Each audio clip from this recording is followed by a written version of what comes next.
You're listening to the Author Stories Podcast, bringing you the story behind the stories and the storytellers. Margaret White, Terry Brooks, Sheena Kamal, Matthew Quick, J.T. Ellison, Walt D. Williams, Brad Ford, Corey Doctorow, Brandon Sanderson, Robin Mott, Ernest Klein, Jim Butcher, Charlene Harris. Visit hankgarner.com for archives of all the shows. Today's guest is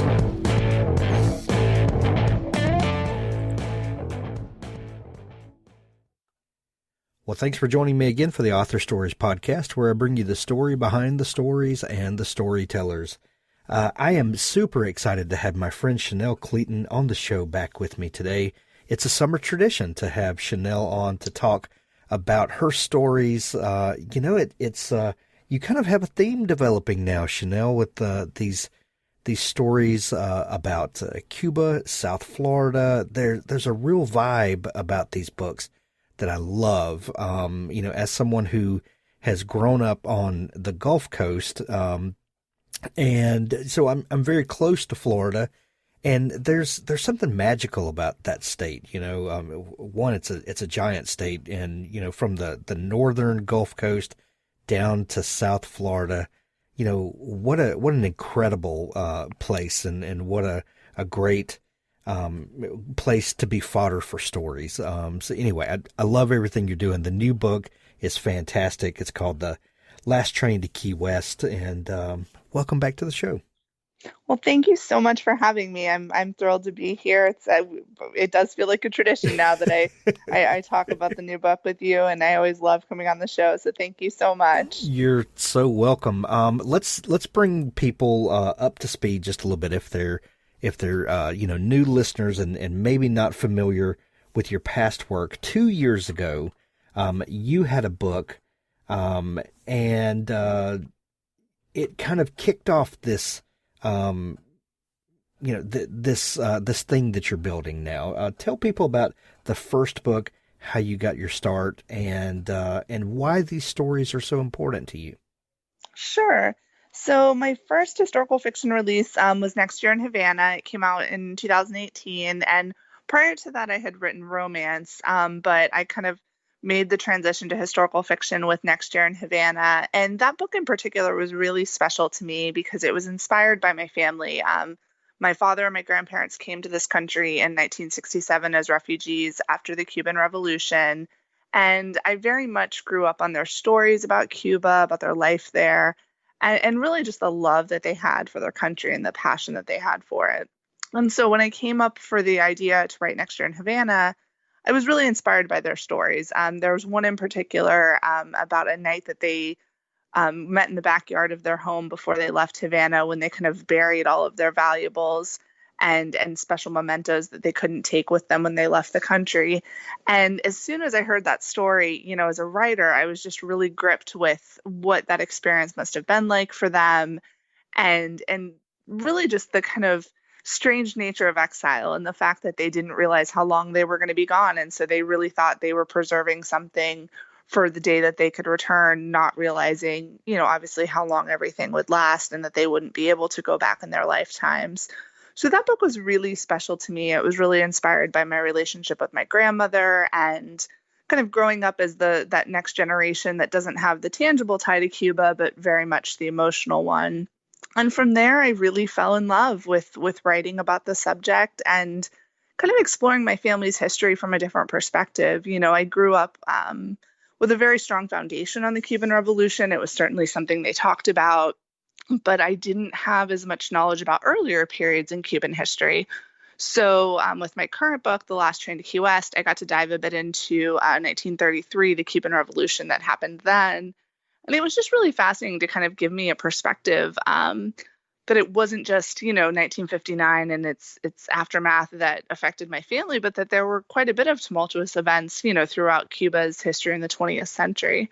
So I'm very passionate about the subject. It's very interesting to me, and I really enjoy working on it. And then being originally from Florida, I thought you gave such a great intro about the state. It's really a state that has so much character. And we don't see it make an appearance as much in historical fiction. So I've really enjoyed also exploring that part of my history and places that I'm familiar with and seeing them through the eyes of the past. It's so funny because, there's a joke about Florida that the farther south you go, the more north it actually is. It's the Panhandle region of northern Florida is very much like South Mississippi, Alabama, Georgia, and then you start going down the peninsula, and accents start to change, and traditions start to change. And then you get down to Miami, and it's a completely different place than the Panhandle region. Talk about a state with a lot of character. There definitely is. Yes. Your first two books, while not about your family, definitely were informed by your family experience. Yeah. And love those two books, and what a rich tapestry that you paint there. But as you mentioned, the third book goes even farther back in time, and was this book, where the first book is very much anchored in your family experience. What about the third book here? As you go back in time, did you find ways to kind of anchor this book in your reality, or kind of how did that take shape? That's a great question. This book is a little bit of a departure for me in the sense that you're right. It's absolutely not as anchored in my family's history. With When We Left Cuba, which was the second book in the series, I kind of moved away from it a little bit too, because my family was actually still in Cuba during all the events that book covers. And so I told it from the perspective of the family having come to the United States, but my family actually saw it from the perspective of being in Cuba.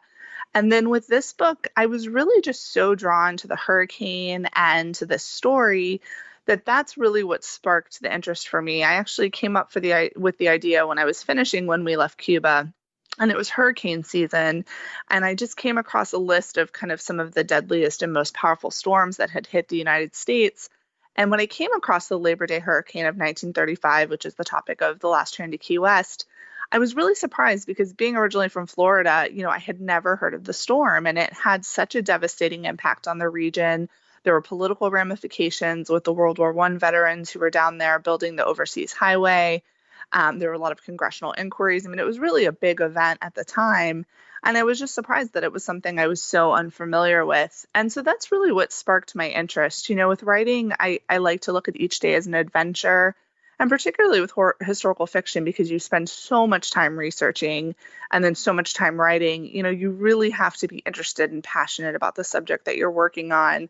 And for whatever reason, this one just really gripped me. And I really started to think about the people that would populate this world and what the events would be like for them. And I was able to bring in the Cuban connection. I have a heroine. Her name is Mirta Perez, and she's related to the Perez family in my first two books.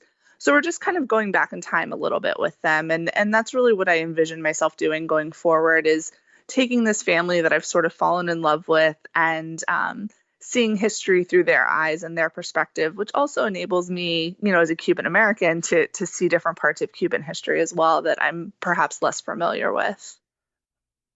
Noveler is the best way to write a novel. Why? Quite simply because we've made it the easiest place to do it. Writing a novel is hard enough.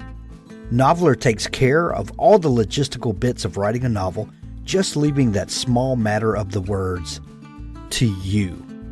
It's a clean, beautiful writing interface with writing analytics, goals and streaks, advanced grammar checking, version control, day, evening, and night modes, and many other features designed to take all the stress out of writing.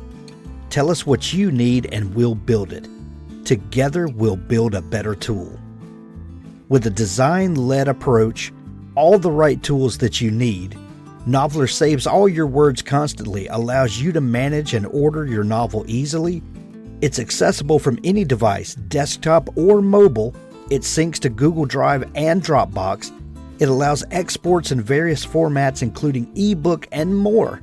It also has nice touches like allowing you to write both offline and online, unique for a web-based platform. Everyone needs help with their writing, from inspiration through to grammar checking, so we're doing our best to provide that support. We integrate that support directly into Noveler. Our advanced grammar checker powered by Pro Writing Aid does everything from spell check to style advice. Our writing courses include the incredible Tim Clare's Couch to ADK. We're really excited to offer all Author Stories listeners 30% off Noveler for a whole year. And it doesn't matter if you choose to sign up for the monthly or annual plan. You'll get 30% off. All you need to do is use the discount code HANK when you sign up. Noveler, Novlr. That's noveler.org. Speaking of hurricanes, like you mentioned, there's an interesting thing that happens along the Gulf Coast and states that border the Gulf and the Atlantic Ocean, is that when people that live away from the coast, when they hear hurricane, they probably freak out. People that live here, when you start hearing category 1, 2, 3.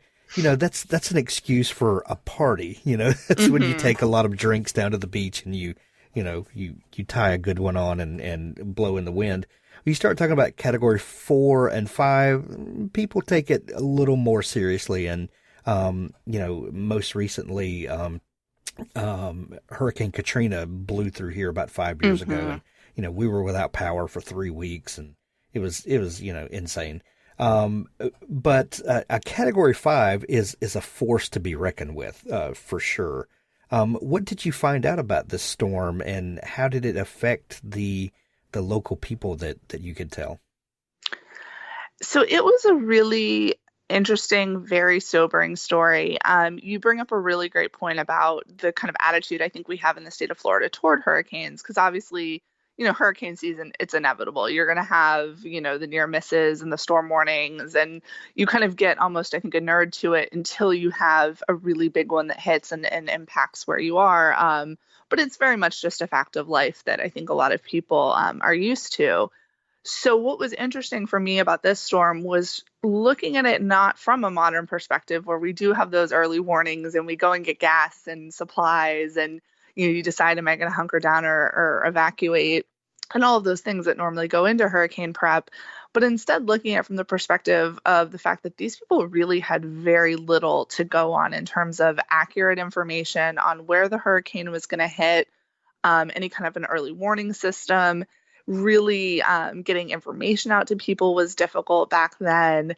And also just the geographic kind of unforgivingness of the Keys in terms of if you need to evacuate with short notice, there's not a lot of places that you can go that are really going to provide shelter from a storm of that magnitude. So when I was writing the book, I mentioned, that it was a storm that there was a lot of congressional inquiry about because the World War I veterans who were down there were not evacuated properly. And so after they died, there was quite a bit of questioning and where the government breakdown failed and where they should have been taken care of better. And so in doing so, you really have this very rich historical record of what it was like on the ground, what they were told, what kind of information they were acting on. And it was heartbreaking. In the book, there's a lot of back and forth with my characters. I wanted my readers to get that immediacy of being in that moment. And you see that, at one moment they think that the storm's going to miss them entirely. I think the morning of the storm, they thought it was still days away. And so really just kind of appreciating how devastating and how just impactful it was and how little they really could do to kind of prepare for a situation like that. That was really what struck me the most. And then also, obviously we hear very, sort of dramatic things when we have these big storms come through. I remember hearing about the aftermath of Andrew, but also thinking about the fact that the construction was not at modern standards to withstand storms like this. So you had houses that were literally torn off of the stilts or their foundations and were just floating in the water. There were reports of people whose clothes were literally ripped off from the power of the storm. So just really very kind of gruesome, horrific things that happened to these people. Some of the images that came out in the aftermath of the storm were equally upsetting. So really, it was just a very devastating impact on the region, particularly, also the fact that it was 1935 and you have the Great Depression. So people were already struggling. and then this event comes in.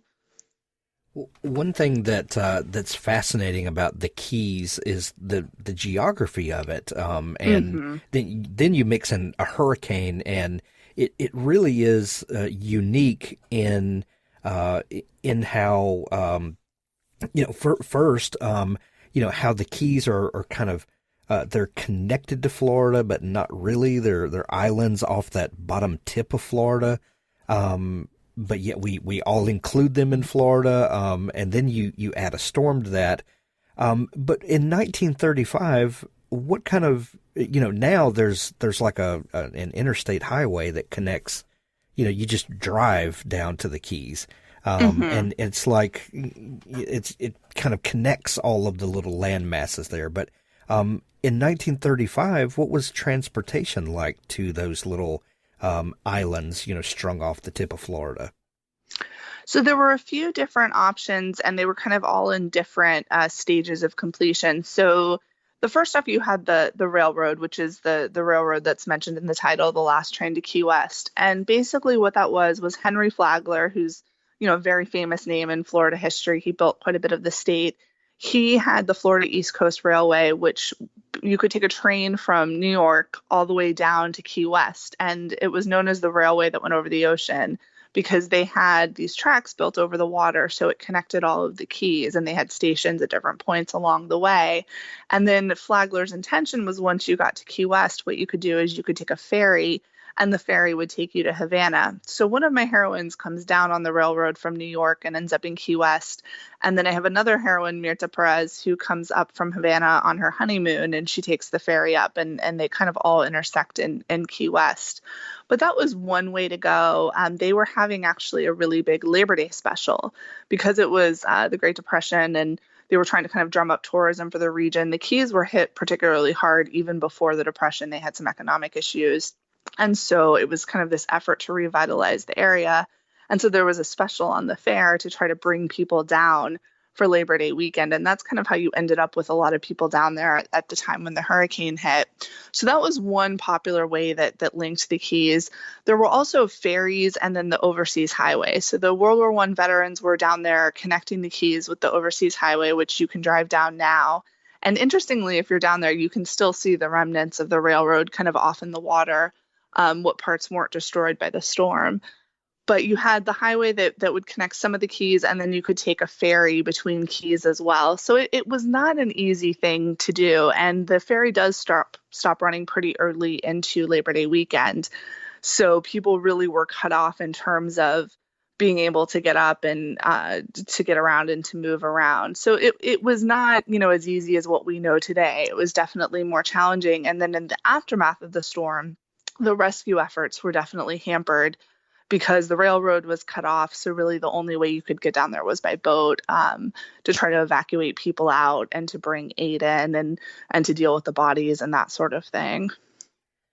What's interesting about big natural disasters especially is that before they happen, you'll have some input from the government. You'll have certain things that happen in the community, but after a natural disaster like that, it's like all eyes are down there all of a sudden. And a lot of times, when there's been a natural disaster, the rebuilding effort, causes the not necessarily the landscape to change, but kind of the perceived landscape to change. We'll have new things come in. Because there's a lot of attention there that just never was before. Could you tell that there was a big difference in Key West after the storm as opposed to before the storm? I think there were a few different layers to it. So in terms of the attention that was given in the aftermath of the storm, I think there were a few things that drove that. One was definitely the plight of the World War I veterans. I think they were very much basically, they were sent down there to work on the highway. They had been protesting in Washington, D.C. because they wanted payment of a bonus that was owed to them by the government. And obviously with the Depression, they didn't want the negative attention on the situation with the veterans. So they kind of sent them down to the Keys as this attempt to get them out of public attention, say that they were being taken care of while they were working on this highway, but they were living in really dismal conditions. And then you had the fact that they weren't evacuated and hundreds of them perished. So, that certainly brought a lot of national attention that I don't know if you would have seen accorded to the storm without that component to it. I think it really galvanized a lot of people, and it's what led to the congressional inquiries I mentioned before. Ernest Hemingway actually wrote a pretty scathing piece that was published called "Who Killed the Vets," where he was talking about how the government really failed these people and the storm and how they should have been evacuated and they should have been treated better. So that certainly brought a lot more national interest to the issue. And then I think also, the intent was always to try to bring tourism to Key West. That was one of the main reasons that they were trying to build the overseas highway, was to bring more business and more commerce to the area. And so the continuation of that project certainly helped to bring that to the Keys. The loss of the railroad, it never reopened after the storm, was kind of a hit, but it had had financial issues before the storm came. So it's kind of one of those things where, yes, the storm's destruction just sort of made them decide it wasn't worth continuing with the project. But it was sort of plagued with some issues before that. So there was definitely, I think a bit of a rallying around the Keys with the kind of confluence of those issues. But it still definitely took a while. I mean, the Depression obviously was a difficult time for the whole country. And then adding in a natural disaster just made life very difficult for people back then. World Anvil is a browser-based world-building platform designed for all world builders, writers and novelists, dungeon masters, game developers, and everyone else.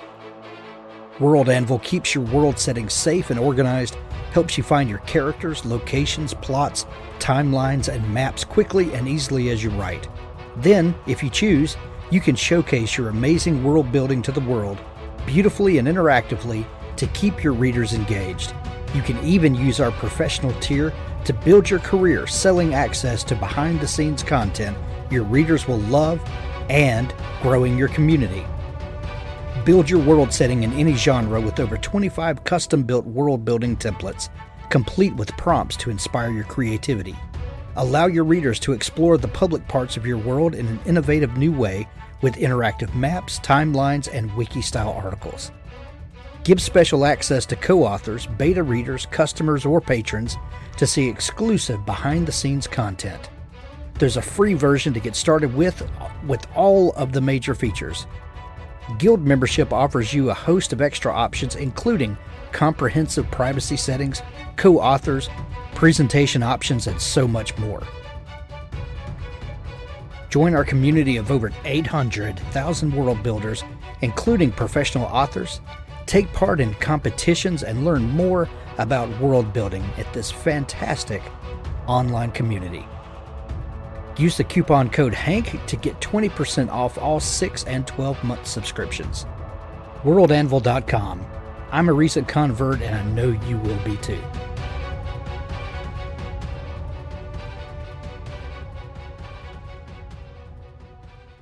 Chanel, you, before shifting gears over to your historical fiction that you're writing now, you published a number of books, mostly in the romance genre.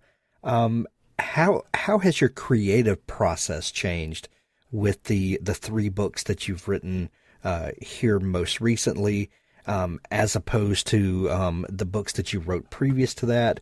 Is your creative process different with these books than previously, or how do you feel like you as a writer have changed? That's a great question. I think the actual writing process itself, the drafting process, is probably still pretty similar. I think I still really center the same kinds of things, relationships between my characters. I'm drawn to sort of the same themes, sacrifice, emotional growth, those sorts of things. I would say in terms of the process beforehand, though, definitely research is hugely important with historical fiction. And while I definitely spent time researching my contemporary books, it just wasn't as much that I needed to research. I mean, with historical fiction, With this book in particular, I had a character describing a scent of soap.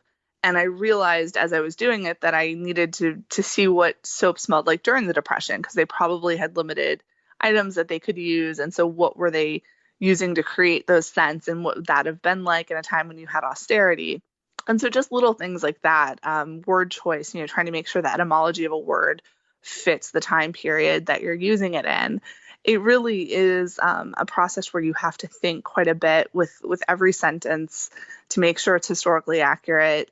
With the storm in particular, because it was so well documented and the book does really take place over kind of a short time period, I had to be really careful that the events in the novel matched what was historically possible given the weather conditions at that moment. So that was a challenge. With my contemporary books, I usually have a bit more freedom on the timeline and the setting, and I didn't have to think about that as much. But with this, I had to really make sure that I was very faithful to the events as they happened. And in particular, I mentioned the ferry earlier, that it stopped running. I had, for a plot reason, my characters taking the ferry a little bit later in the book, and I actually had to rework the book when I came across the ferry schedule, because I realized it wouldn't have been possible for them to make that move because the ferry would have been shut down. So definitely, I just think there's a lot more research that goes into it. It's I would say a little less freeing in the sense that I can't just sit down and write for an hour. Sometimes I'll really have to stop in the middle to research something, or to research, a phrase that I'm using to make sure it's historically accurate. So it's maybe a little bit more deliberate in some ways, I would say. But I think the heart of the story and the passion that you have for your characters and the plot is definitely there, regardless of what genre you write. So, you were talking about your process of making sure that the historical facts line up with the story that you're telling. When you're writing historical fiction that's rooted and grounded in actual events, actual places, and an actual time that some of us might remember, that's getting more difficult now. But how do you decide what lines you're going to fictionalize, and what you have to be true to? Are there, certain edicts or not edicts, that's the wrong word, but are there certain things that are just hard and fast, and okay, I can't play with this has to happen? And kind of, how do you decide what is the untouchable and what's not? I love that question. That's definitely something I think a lot of us sort of grapple with when we're writing historical fiction. For me, I will admit I'm kind of a purist in that I don't like to change the historical record at all. It's really important to me with my historical fiction that I follow what happened and what is true. So where I'll try to fictionalize usually is in my characters. I mentioned, with my first two books that I was very much inspired by my family. But at the same time, obviously there are still some family members who are alive. Real life is frequently not as interesting as fictional life. So while, I used kind of that inspiration, I definitely fictionalized the characters and the storyline, because that really gives me the freedom to play with the book and for the book to go where it needs to go. With the last train to Key West, all of the events are very much historically accurate, but I fictionalize the characters and their storylines. That said, with fictionalizing them, I always try to make sure there's historical accuracy to what I create my characters, to the kind of the jobs I give them. For example, Mirta's husband is very much involved with kind of smuggling and some of the more nefarious activities you saw going on in that time period. And that's very much accurate to the end of Prohibition and the relationship you saw where Americans were smuggling with Cuba and bringing rum over. And so I want to make sure that even though these are fictional characters, they would be able to exist in this historical time period. I actually just finished a book that has a real life heroine, and that was my first time writing a real life character. And that was challenging, I will admit, because, often with the historical record, particularly when you're writing about women, there's a limited amount of information available. They're not always as documented as, a famous male figure would have been. So sometimes you do have to kind of fill in a little bit and do the best you can to make it accurate to the sources that you have. And also sometimes you have conflicting sources, which can definitely be tough as well. You have to kind of make that decision, which of these am I going to follow and which of these seems correct, even if I found four different versions of this story that say a different thing. So it's not always an easy question to address. I think we all kind of handle it, as best we can. But I do, in terms of the history, try to be as accurate as possible.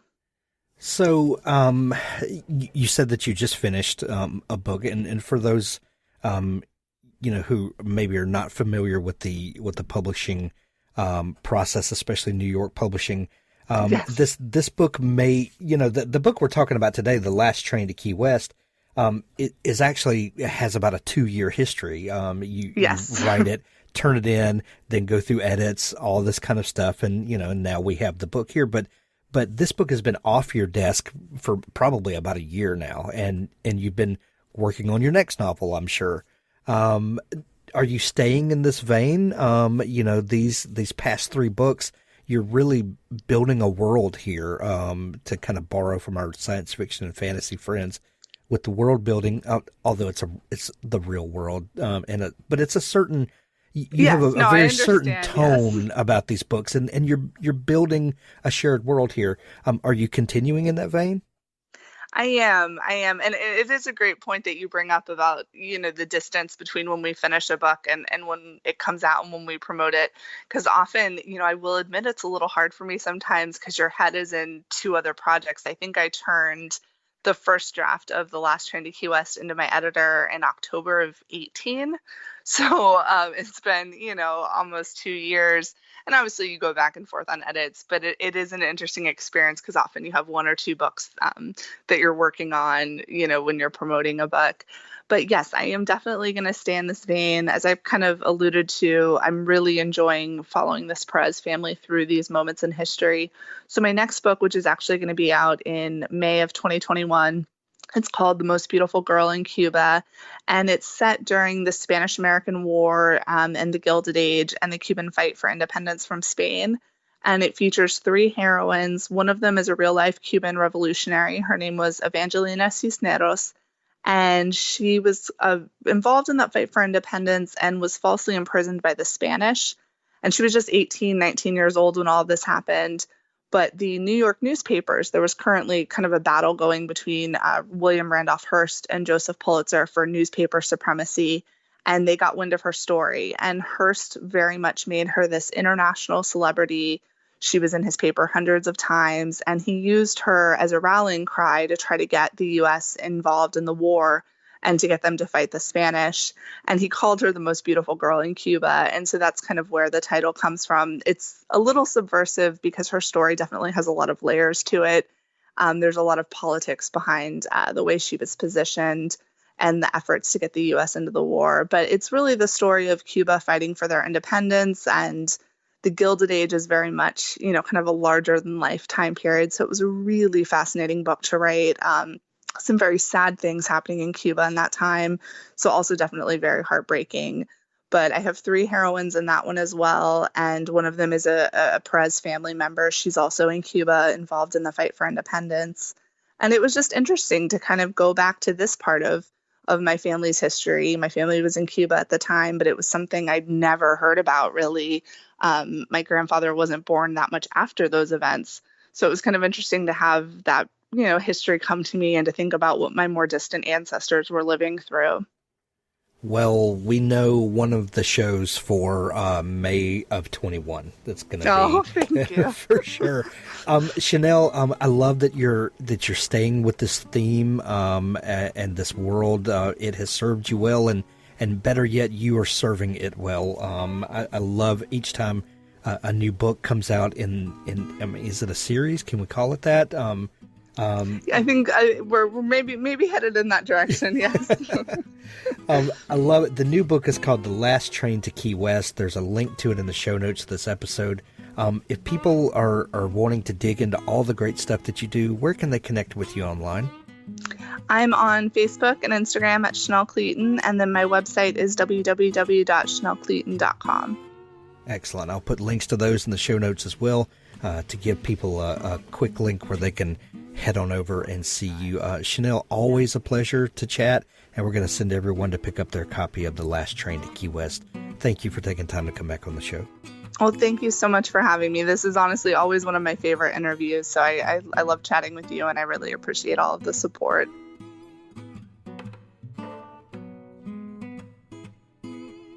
Want to grow as a writer and take your writing to the next level? Give Pro Writing Aid a try. Pro Writing Aid is a grammar checker, style editor, and writing mentor in one package. Pro Writing Aid will never replace a human editor. Rather, it helps you self-edit to a deeper level so that when you send it off to an editor, they will be able to focus on the meat of your writing and not spend their time fixing basic writing issues. Pro Writing Aid is the only platform that offers world-class grammar and style checking, combined with more in-depth reports to help you strengthen your writing. Our unique combination of suggestions, articles, videos, and quizzes makes writing fun and interactive. Writing can be grammatically perfect but still feel awkward and clumsy. Pro Writing Aid searches out elements like repetitiveness, vague wording, sentence length variation, overdependence on adverbs, passive voice, overcomplicated sentence structures, and so much more. Nothing makes a writer lose credibility faster than spelling and grammar mistakes. Submit clean, error-free writing. Go to ProWritingAid.com and use code HANK20 for 20% off of Pro Writing Aid Premium. Pro Writing Aid. Check it out today.